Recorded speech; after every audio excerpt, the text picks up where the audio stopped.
I don't know. She just called me through social media and said that your son probably got shot. Well, she didn't give you any reason why she thought it could have. Baby, I didn't even give her a reason to even get to that far. I just jumped. Yeah. You see, I got a nightgown. So you said the car took off. You heard about 15 shots. I didn't hear no shots. You didn't hear no shots? I didn't hear no shots. They heard the shots when I came. When I came, he was just there on the ground, laying in the middle. I kind of knew what it was. I was like, okay, is that a body? Thank you. I want to say thank you to the prosecutors, the detectives, and everybody for bringing me justice for my baby. It was a long journey, very long, and I'm still healing. But I brought Braylon with me today to thank you. Braylon Hardges was one of those kids who just had a spark. At 14, he was already known for his bright smile, his love for football, and the kind of hugs that could turn your whole day around. He had big dreams and a good heart, the kind of teenager everyone thought was headed somewhere special. So when a few friends asked him to hang out on the evening of November 5th, 2023, Braylon was all in. He met up with 16-year-old Steven Sopko at a house near 90th Street and Edmonds Avenue in Cleveland, Ohio, the same place where Steven's girlfriend lived. The three of them left the house around 6:30 p.m., just another group of teens out for a night of nothing special. But moments later, that easygoing night turned into something unthinkable. As Braylon walked a few steps ahead, Steven suddenly pulled out a gun and shot him in the back. No fight, no warning, no clear reason why. It happened so fast. The others didn't even know what hit him. Literally. Before that, I'm recording them because this is going to be known. Ma'am, ma'am, hello? Ma'am. Yes, hello. What is the address of the police? Where do you need the police? I mean, I'm on 93rd and Edmonds. 93rd and Edmonds? It's a body in the middle of the street. I don't know what's wrong with it, but it's bleeding from the head. It looks like a female. Alright, 93rd and Edmonds. She's laying in the middle of the street, you said? I can't hear you. She's laying in the middle of the street? Yes. I don't know if she got hit by a car or what, but she's in the middle of the street. Black, white, or Hispanic female? Huh? Black, white, or Hispanic female? Can you tell me what she's wearing? I didn't see because it's dark and I got scared because I'm like, I don't know what's happening right here, and I got my kids in the car. When officers from the Cleveland Police Department arrived on scene, the situation was already chaotic, but it took an unexpected turn. What they initially believed was a wounded female turned out to be a teenage boy, and he was clinging to life, in desperate need of help.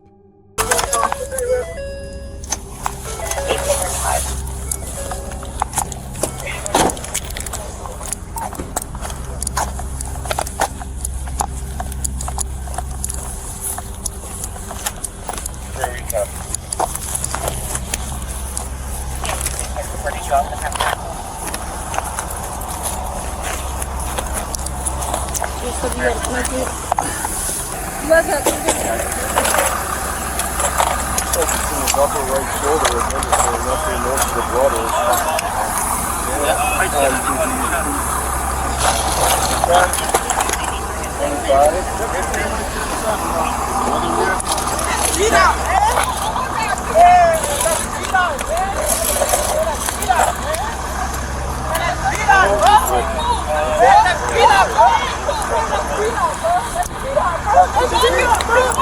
This young teen's life was hanging by a thread.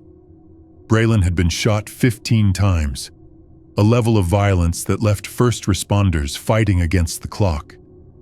They performed CPR non-stop, refusing to give up all the way until the ambulance arrived. Now it was in the hands of the medics. They did everything they could to keep him alive, but his injuries were devastating. There were no direct witnesses to the shooting. No one saw the moment it happened. But investigators knew that any detail, no matter how small, could be the key to understanding why a 14-year-old boy had been gunned down on an ordinary night. Did you guys see anything or just hear anything? I just saw. And it was a red car with some guys in it, but they rode right past me. Okay. So that's all I saw. Which way did they go? That way. You said it was a red car? Yeah. And they went that way That towards way. 90th and Hardges? Yeah. Do you know what kind of red car? Because I was so in shock. Yeah. I don't know. Do you know who was in the vehicle? It was just two boys in the car, and they wouldn't even stop to talk to me. So I asked them to call the police. They just kept going. But I don't know who did it. You know don't what know I'm saying? make or model or anything like that? Okay. He was just laying there. That's all. I almost hit him. Speaking with somebody on scene, they said they seen a red vehicle take off from this location going towards 90th and Hardges. Unknown make or model. They seen They said it was like 15 gunshots. Like back to back. Okay. The red vehicle mentioned by a witness raised even more questions. It could have belonged to an innocent bystander, someone who just happened to be in the wrong place at the worst possible time. Or it might have been tied directly to the shooting, maybe even the shooter themselves, or an accomplice. Either way, investigators needed to find that car, and fast. While patrol units were scanning the area, searching for the mysterious red vehicle, officers still at the scene were left with the grim task of piecing together what happened and trying to identify the young victim whose name no one yet knew. So you said the car took off, you heard about 15 shots? I didn't hear no shots. You didn't hear no I shots? didn't hear no shots. They heard the shots. When I Okay. came, he was just there. On the ground, laying in the middle? I kind of knew what it was. I was like, Okay. is that a bar? And did you say anything to those guys? No. Oh, yeah. I said, can you call the police? They just kept going. They just took off on a high rate of speed? Not a high rate. They just kept going. Took off, okay. They just heard 15 shots, roughly. Yeah, 15 shots. They didn't get any info, but they said all three, they just heard about that was that sabotage. amount of shots. Yeah, he was using the clip. You could tell that. Boom, boom, boom. Yeah. You could tell when anybody shoot back. You could tell it was like one sound. We would sit right down in our car talking, and we just heard.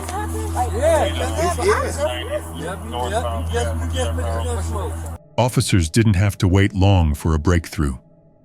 Someone at the scene recognized Braylon, not just as a face in the crowd, but as someone they knew all too well.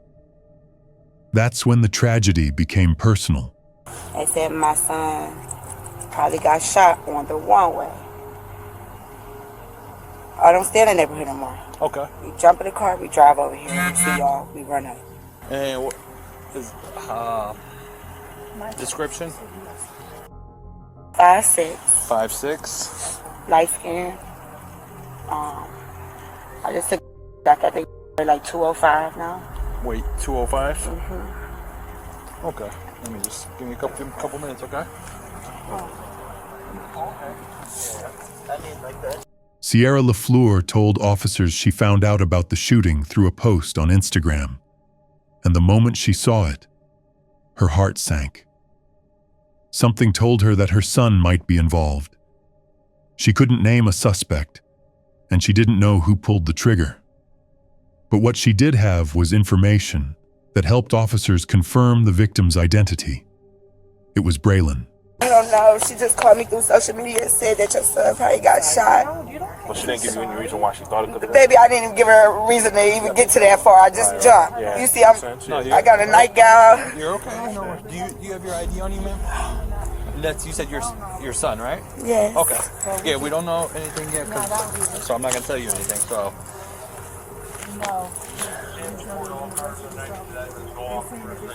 Going off. Despite the relentless efforts of doctors and nurses, Braylon Hardges was gone, pronounced dead not long after arriving at the hospital. A young life, full of promise, cut short in the most brutal way imaginable.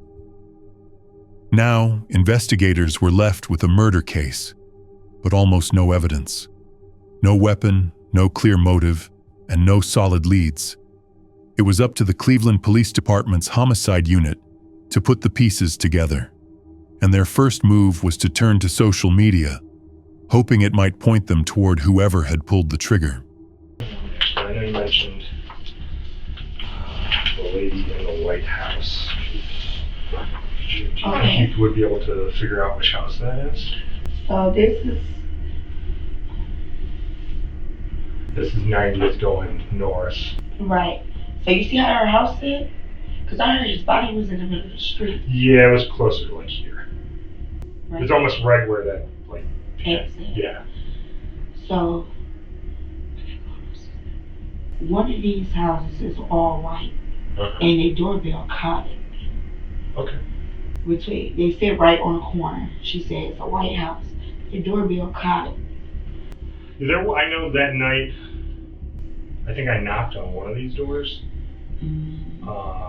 They were scared, y'all. That's fine. That's not unusual. But do you have a contact for this lady, or? As detectives dug into Braylon's social media accounts, Sierra worked closely with them, helping to name the faces in her son's Instagram posts and stories.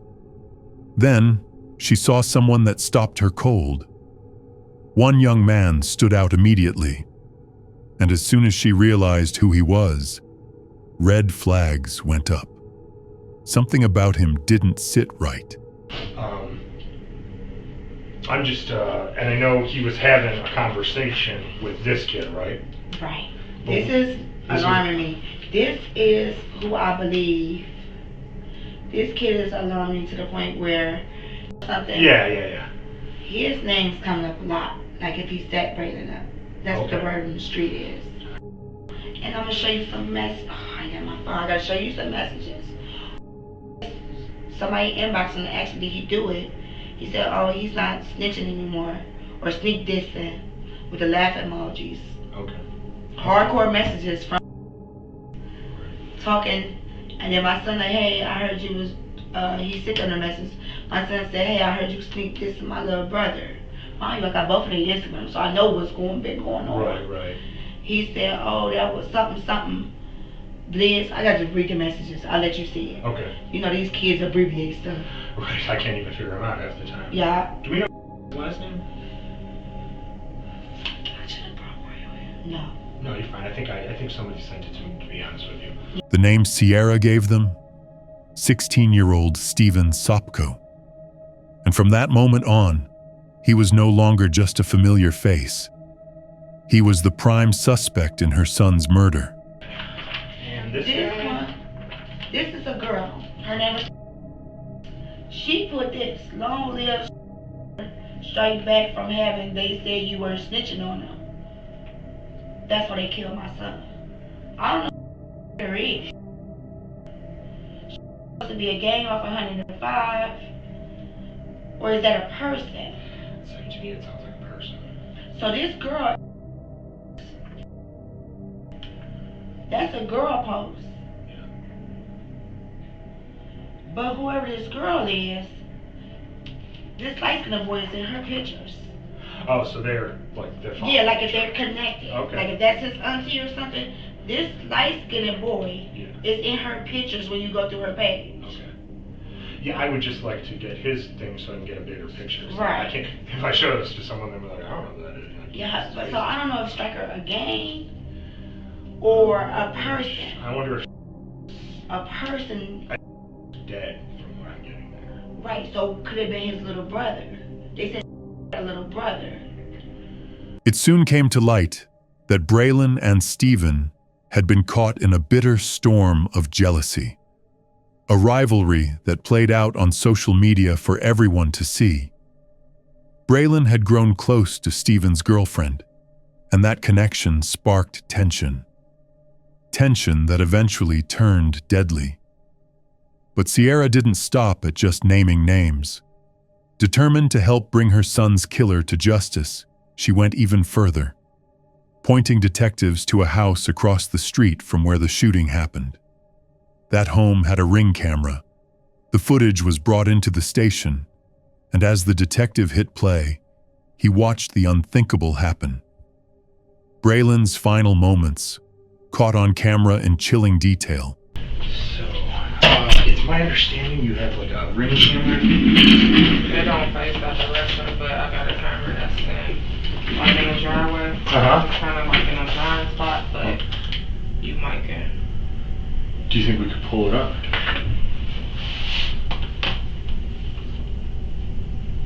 Because when that was actually happening, I was trying to look on the camera. I couldn't see it where he was at on the camera because it's like kind of like a blind spot. Right. But I did like go back a little bit and try to like make the camera like zoom, and you could see like. You can see like people, or what do I mean? What do you see? Yeah, you can see him getting shot. Okay. Do you see any of the suspects, or? Okay. But it's like one boy. On the night of November 4th, 2023, Braylon had spent time with Stephen's girlfriend, and Stephen wasn't there. To most, it might have seemed harmless, but to Stephen, it felt like a direct challenge, maybe even betrayal. The very next night, November 5th, Braylon was once again at the girls' house, but this time, Stephen was with them. When the three of them stepped outside, Braylon walked a few steps ahead. That's when it happened. Stephen pulled out a gun and fired 13 shots straight into Braylon's back. As Braylon collapsed to the ground, Stephen didn't stop. He walked up and fired 3 more shots into him at close range. It was a cold execution. Braylon never stood a chance. Then, with his friend dying in the street, Stephen is believed to have gone right back into his girlfriend's house, hiding while first responders tried to save the boy he'd just gunned down.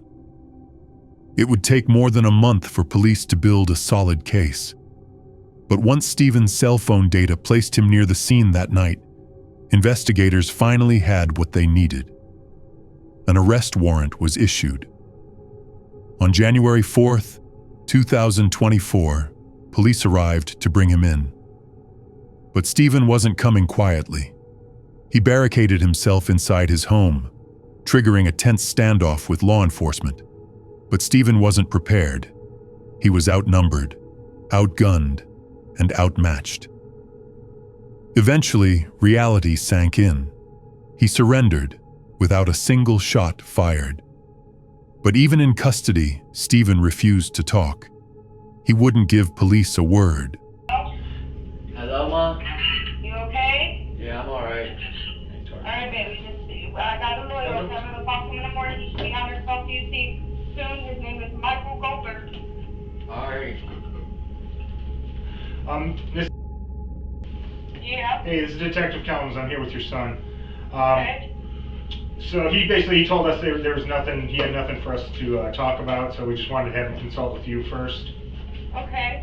There's really I mean, unless he's going to make a statement, there's really no reason for a lawyer to come down here tonight. Okay, his lawyer should be down there soon. Yes, he should speak to a lawyer. I'm not sure what's going on. This is a serious case. I just need my son to just have a lawyer, okay? So the lawyer will be down here tomorrow. Yeah, well, he's going to have to go see him at the DH. He won't be down here tonight. That's absolutely fine. Okay. Where is he at right now? Right now he's at the homicide unit. Okay, now you guys are going to transfer him down to Judy? Yep. Is that all you guys need from me? Yeah, that's it. I like I said, I don't think he's not making a statement, so he's just going to be transferred to DH. Alrighty, thank you so much. Nope. I love you. Love you too, Mom. I love you. I love you, Mom. You okay? Bye, baby. Everything's gonna be okay. I know, I love you. I love you too. Bye, baby.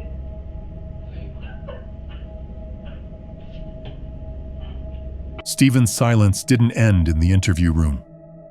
Even as the evidence piled up, even after ballistics confirmed that the gun used to kill Braylon had been in his possession, he said nothing.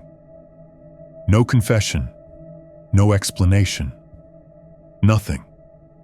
Because of the brutal nature of the crime, Stephen Sopko was charged as an adult. He faced trial for aggravated murder, and 2 counts of felonious assault. The trial began on October 21st, 2024, nearly a year after Braylon was gunned down. By then, the case against Stephen was hard to ignore. Cell phone records, ballistics, timeline, it all pointed straight to him, and the prosecution didn't hold back. They painted a chilling picture. Not of a teen who lost control in the moment, but of someone who planned it. Someone who saw Braylon as a threat and decided to eliminate him. Deliberate, calculated, cold. Case, Your Honor, you saw the video. You saw the evidence. I don't need to play the video again to tell you what happened. 13 shots in the back of a 14-year-old. You don't need to see that again. You know in your heart what he was doing that day. He wanted to kill Braylon Hardges. And I know the state of Ohio, Detective Kelms, Chad Cleveland, and Jack Dowling throughout this process. You saw it in trial. We wrestled with the fact of, and you heard during the opening statements, the state doesn't have a motive. Why would he do this? There are numerous trails in his Instagram or phone dump of why he would do this, or Braylon's phone dump and Braylon's Instagram of why he would do this. Was it because that he was hanging out with Stephen's pregnant girlfriend the night before? Was it because that Braylon tried to sell a gun to his friend that day? I don't know. Only Stephen knows those answers to those questions of why you would shoot somebody 12 times, and when they're on the ground, you pause, and then you shoot them again. Only Stephen knows those answers to those questions of why he would callously kill Braylon Hardges. But he did make an informative jail call the 27th of October. So that would be after the verdict for aggravated murder. And that was the first call to his mother. Your Honor, as an officer of the court, I do listen to those calls after verdicts or after pleas to hear maybe some remorse or responsibility from defendants, and I did not hear that at all. The state of Ohio understands the law. Stephen has a right to an appeal. He is going through his appellate rights. And the state of Ohio understands he doesn't have to talk here. He doesn't have to give you anything. He has that right. But what he told his mom is informative. He told her, it's going to be what it's going to be, but I got to do this time. Then he said, that's what comes with this shit. What is it, Your Honor? Killing someone? Shooting them 13 times? Or as Stephen Sopko said during the Instagram, get bodies. Bodies. Is that all Braylon was to him? A body? The trial moved quickly, just 4 days from start to finish. And when it came time for the jury to decide, they didn't need long. After only a few short hours, they returned with their verdict, guilty on all counts. But even then, Stephen Sopko didn't say a word. No apology, no explanation, not even a flicker of remorse. He stayed silent, right up to the end. Still, when the sentence was finally handed down, and Stephen realized just how many years he'd be spending behind bars, the look on his face said what his mouth never did. For some, especially Braylon's grieving mother, that moment may have been the closest thing to justice. Thank you. And I want to say thank you to the prosecutors, the detectives, and everybody for bringing me justice for my baby. It was a long journey, very long, and I'm still healing. But I brought Braylon with me today to thank you. And when it comes to Stephen, I just want to know why. My baby would have had so much to offer you guys. At 14, he didn't have to have headlines like this. It could have been a good headline for my son one day. And I always want to just ask Stephen, why? Why? You could have easily just walked away. Mr. Sopko, is there anything you want to say? No, Your Honor. Very well. I think the parties stipulate the defendant was found guilty by the jury of all 5 counts as indicted. The court then is going to sentence you to the firearm specification, 6 years, mandatory time served prior to and consecutive to 25 years for a total of 31 years. So your sentence will be life with consideration for parole after 31 years.